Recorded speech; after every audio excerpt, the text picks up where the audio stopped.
Thank you. Before I call on, of course, Ms. Dawn Walker, can I firstly welcome into the President's Gallery the former Australian Greens leader, Senator Bob Brown. Can I also welcome into the...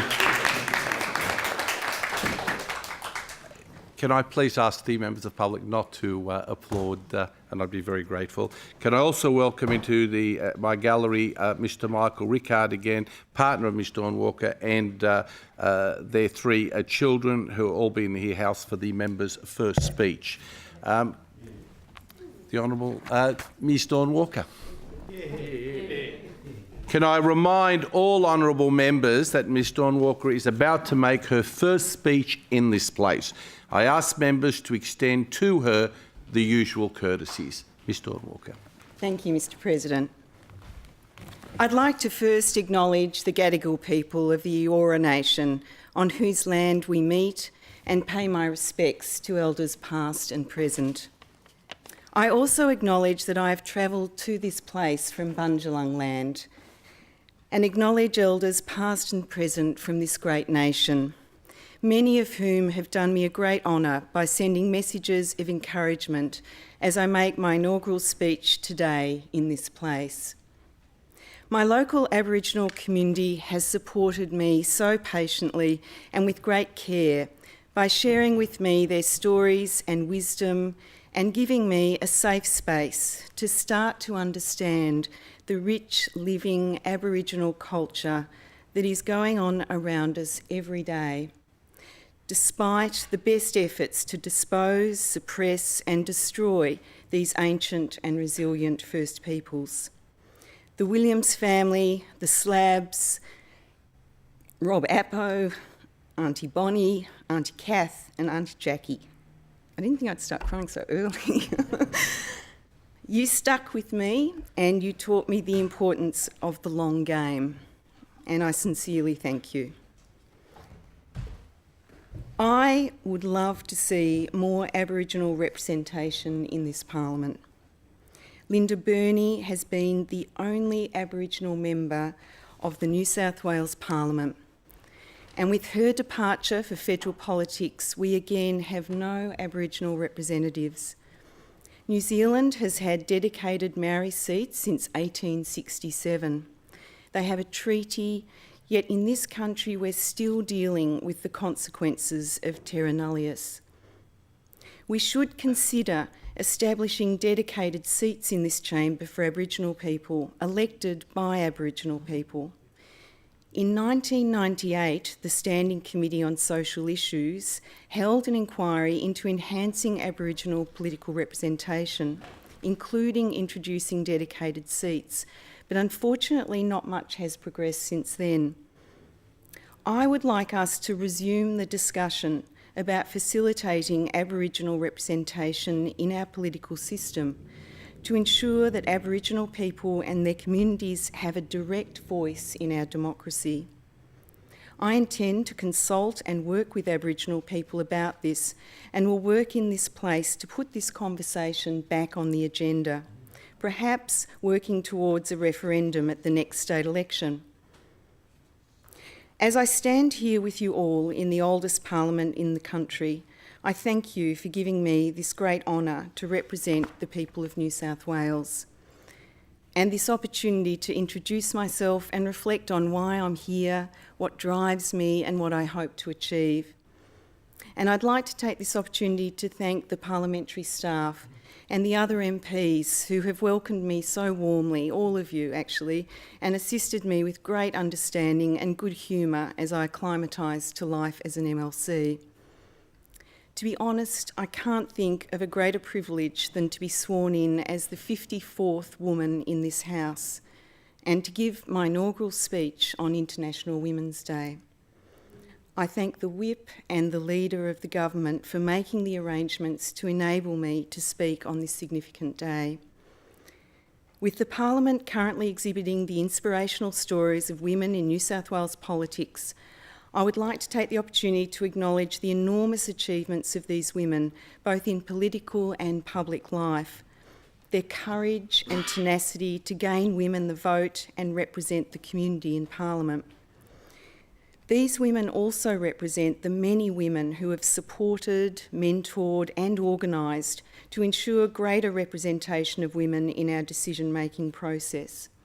And in fact, across New South Wales, we're seeing more and more women speaking up on behalf of our communities and environment. I see women acting on their concerns about the effects of climate change, the growing inequality in society, and the frustrations of our young people. It's women that are saying enough's enough. The knitting nanas are a wonderful example of straight-talking women who will not let big corporations come into our communities and industrialise our land and water. It's just not happening. I've also marched with women in my community to retain our much-needed local domestic violence services. I marched with these women last year when funding for this vital service was cut, and tomorrow they'll be presenting Parliament with 10,000 signatures asking for the reinstatement of a standalone domestic violence service. I'm looking forward to working in a Parliament that respects and seeks out the views of women in our communities and considers the effect on women and girls of decisions made in this place. One such inspirational woman is Jan Barham, whose casual vacancy I have the honour of filling. Jan's legacy and close connection with the local Inaugural people has been an inspiration to me, as is her untiring work for the North Coast community. As an emerging community spokesperson, I followed Jan's career with interest, as her forthright attitude and close ties to her community helped me understand the power of the local and the importance of providing a voice for the community. I was born and raised in Melbourne by a Queensland mother and a Victorian father, so it seems fitting to me that I've landed halfway in this great state of New South Wales to raise my family and to now contribute to public life. My mum came from a large single-parent family that did it tough in the Depression years. I remember her telling me about being sent to the fruit shop to buy the specks, the cheaper marked fruit, and selling violets to returned servicemen during the war years. As a young woman, Mum moved to Melbourne to work in the Telegraph Exchange and met my dad, who was a newly qualified electrician. It was Mum who gave me a strong love of family and the importance of facing the music for my words and actions. It was Dad that instilled in me a deep, deep love for country. He spent his early years travelling around Australia as a jackaroo, picking up shearing and fencing jobs on outback stations across the country and cutting cane in Wollumbar and North Queensland. His stories of dusty roads, bare paddocks, wild rivers and ancient forests profoundly shaped me.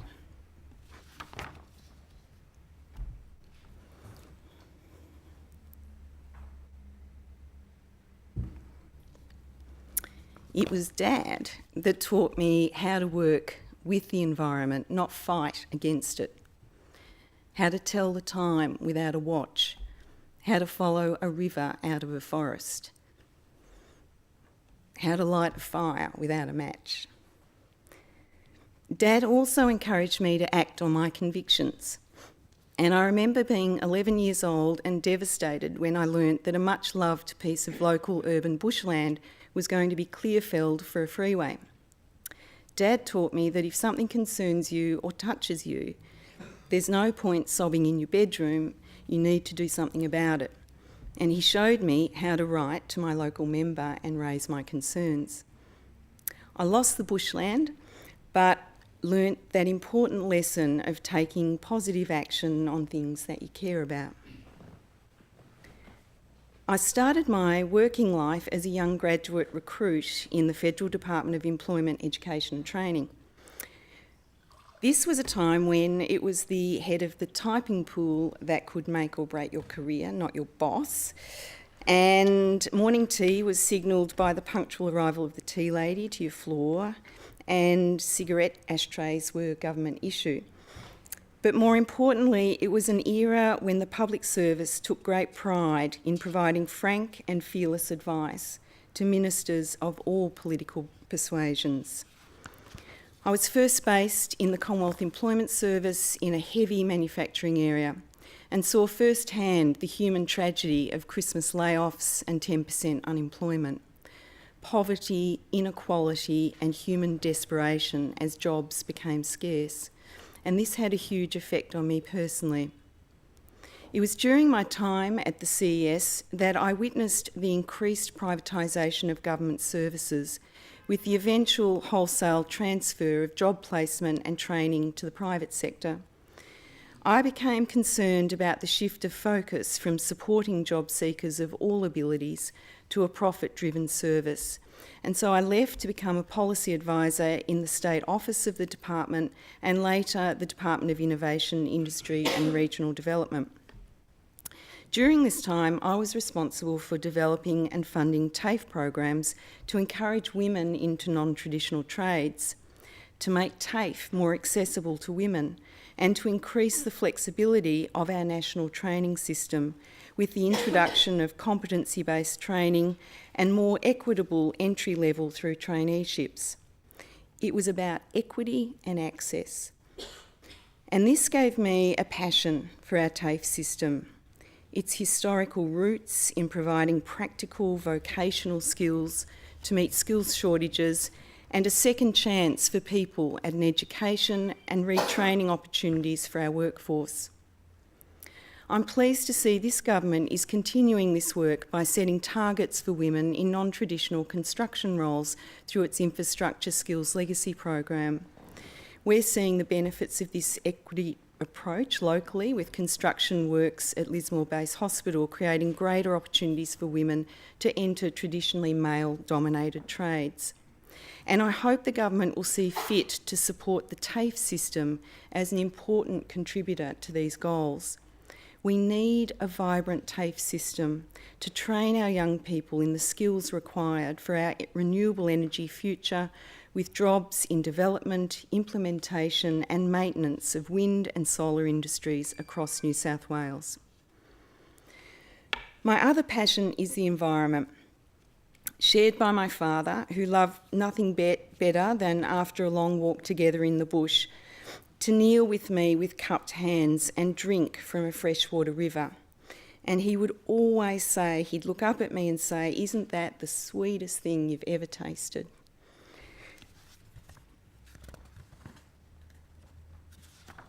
And this simple act together has been with me in the determination to protect our land and water, to ensure that all of us can kneel by a free-flowing river with our children and taste that clean water without having to worry about a CSG well or a coal mine upstream.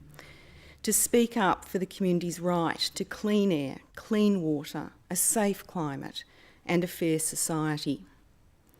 Last weekend, I took some time out to travel to Protesta Falls in Nightcap National Park to reflect on this wild and biodiverse place before I made the journey here to give this my first speech in Parliament.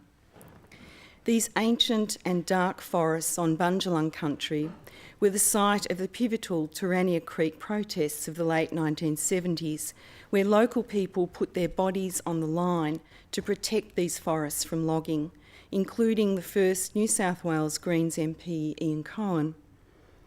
They understood the importance of protecting our forests, and over the next few years, our forest survival will again be under the spotlight as the regional forest agreements that have been the framework for the public forest management in New South Wales for 20 years expire, beginning in 2019. After decades of non-violent direct action to protect many of our irreplaceable forests from logging, the RFAs were supposed to end the conflict and ensure ecologically sustainable forest management. What has become clear is that the agreements have failed to deliver on their promise, and as the National Parks Association concluded last year, the RFAs have enabled the wholesale destruction of public forests with impunity and left our forests in a worse state than when the agreements were reached. Native forest logging has been left with inadequate regulation because under the RFAs it isn't subject to the scrutiny of Commonwealth law, and because the New South Wales Government removed the capacity for third-party legal action to enforce breaches of logging approvals. As a result of these failures, the carbon stores in our mature native forests are decreasing and many plant and animal species are in rapid decline. I will be joining the experts by calling on the government to end logging in our public native forests once and for all, following the expiry of the RFAs from 2019. When threatened species legislation was enacted in New South Wales in 1995, there were around 700 plant and animal species listed. 2 decades later, we are now just one species away from 1,000 species listed as threatened. This is a travesty, and I pledge to you that I will continue to be a strong voice, both inside and out of Parliament, for our forests, ecosystems and other wild places. I never planned to enter Parliament. I live in a small coastal village on the far north coast. I moved there with my family to run our small business in the surfing industry and raise our children under the watchful gaze of Mount Wollumbin and by the Pacific Ocean. The plan was for a quiet life. But unbeknown to me, this little village was built on an extraordinary story of community resilience and sense of place. I'd moved into Mr. Healy's little old fibro post office, and that had been the centre of this village's survival from a development proposal of massive proportions. In the late 80s, developers Ocean Blue had secured a Crown land lease and had plans to build an international hotel on top of a critically endangered littoral rainforest, a luxury marina on a protected wetland area, and 400 townhouses to replace the existing historic village. A tent embassy was set up, the community rallied, and after 2 years of defiance, the community won. The Crown land lease was cancelled and the land awarded to the Tweed Byron Local Aboriginal Land Council under the Aboriginal Land Rights Act 1983, being one of the first successful claims under this Act. It was very powerful to me to come into a community that had successfully headed off a major development and had been able to protect the century-old tuckaroos, the lily-pillies, the native orchids, the gingers, and the nationally endangered plants like the Cryptocarya fedda that flourished in the surrounding littoral rainforest. It was a rare victory and gave the community the courage to stand strong. As the much-respected community organiser Olga Vidler said at the time, the message we were receiving all through the campaign was the message we were receiving all through the campaign from our opponents was that the little people couldn't stop the big people. How wrong they were.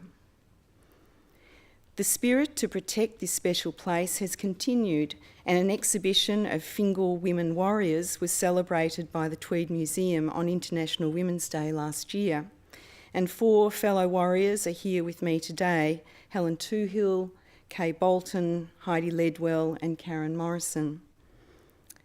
But as all environmentalists and community activists know, it's never done and dusted.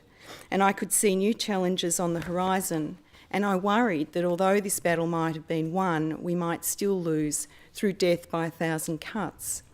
I started working with the Aboriginal Land Council, the Fingal Head Community Association and the Fingal Head Coast Care, writing submissions, chairing meetings, preparing funding submissions, just like my dad had taught me to do with my first letter to my local member. But it seemed we were going around in circles while successive governments continued on their merry way with their anti-environment agendas. It was at a meeting with Bob Brown that finally joined the dots for me between the community advocacy and the politics. And I thank Bob very much for being with me here tonight. I went to hear Bob speak at the packed A&I hall in Bangalore, and I sat up the back with a notepad ready to jot down Bob's words of wisdom. But Bob did an extraordinary thing. He dimmed the lights and started to show us snapshots of his life. It had the intimacy of a family slide night. And as he showed us photos, he spoke of his mountain, his river, his father, his home. It was profoundly moving, and we were all transported to our mountain, our river, our home, our family. And it helped me understand the importance of standing up for what matters and the importance of participating in the political process. And so I joined the Greens. And this opened up the world of Greens MPs, and my community started to see real results as our MPs advocated on its behalf in the New South Wales Parliament.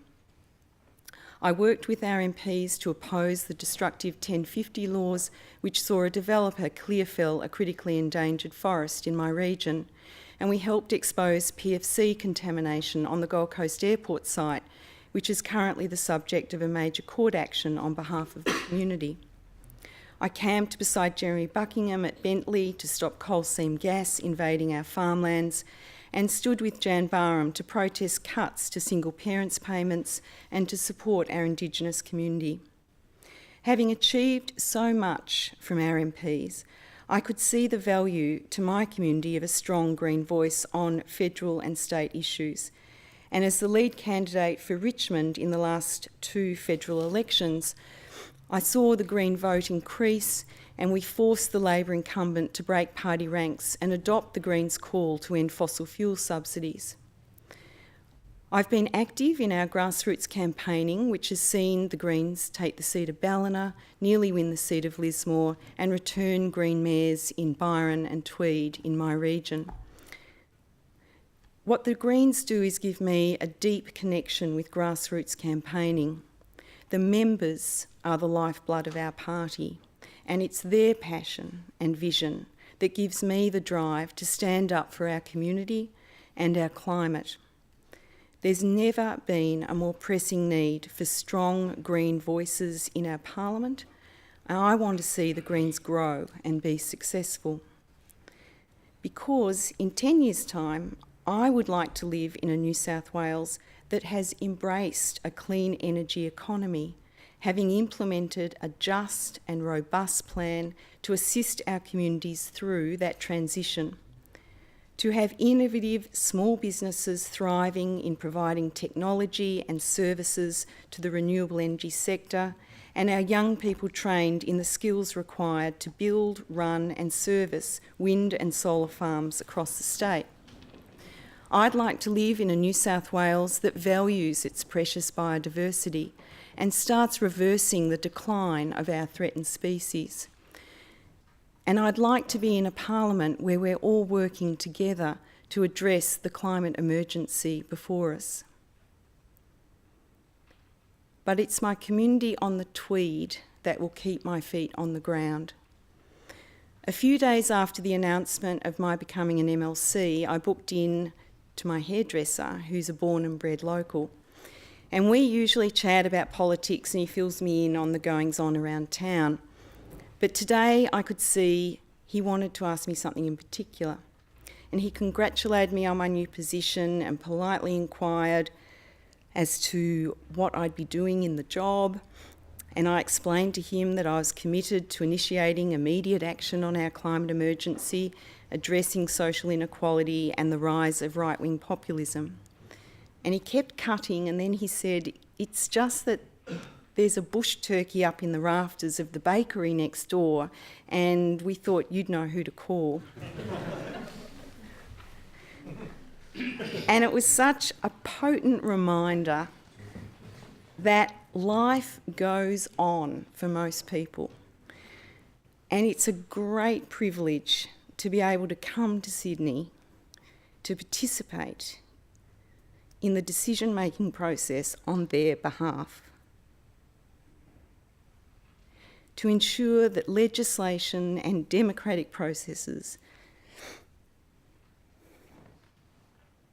are fair and based on evidence, that the precautionary principle and intergenerational equity inform our governance. People across New South Wales are relying on us to uphold democracy on their behalf. I'm greatly honoured to have this opportunity in this place at this time, and I thank you all of you, for your support, and particularly my husband Mike and our children, and Robbie, you made it, who are with me here today. And I can't thank you all enough for always being there for me. Thank you.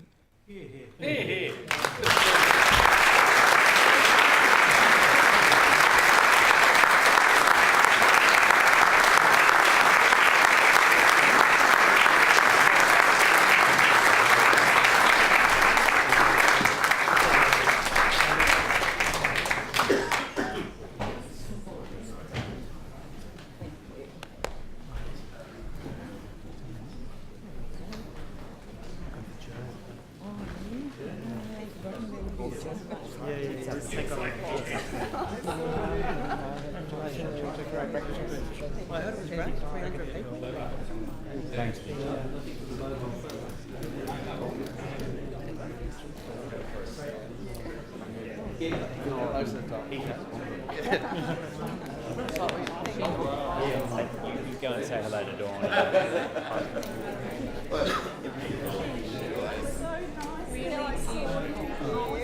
I've been with you and your family, and anyway, welcome.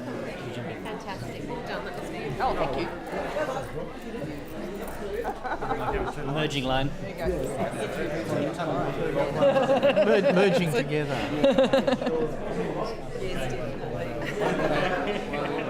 One for them, one for us. One for them, two for us. One for them, three for us. Without talking, no talking, please. Always good to get it done. So we have a meeting next door. After. Oh, thank you. So,